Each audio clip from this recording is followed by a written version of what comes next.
Mary Bruce, thanks very much.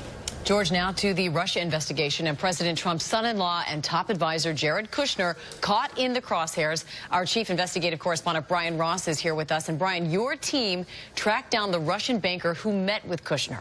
That's right, Amy, and good morning. We have a rare glimpse this morning of a man who could be a key figure in the FBI Russian investigation. He's the banker whose secret meeting with the president's son-in-law, Jared Kushner, is now a focus.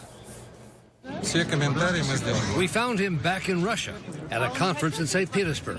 But Sergei Gorkov, trained as a spy, refused to answer any questions about why he met with Kushner or what they talked about. Did you talk about American sanctions, he was asked. We have absolutely nothing to add, he said. We have a lot of meetings. The meeting under investigation took place after the election, as Gorkov ran the Russian bank's branch office in New York under U.S. sanctions, and came at a time that the Kushner family was racing to raise money for its troubled real estate business. Did it involve the sanctions on the bank? Did it involve any business potentially? Investigators say they want to know if Kushner went to the bank for help with this troubled investment, a skyscraper on Fifth Avenue, the 666 building, which analysts tell ABC News is 30% empty and cannot generate enough rental income to cover its huge debt. They borrowed $1.3 billion.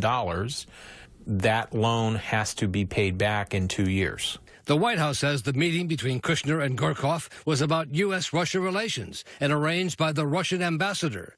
The bank says no, it was a private business discussion.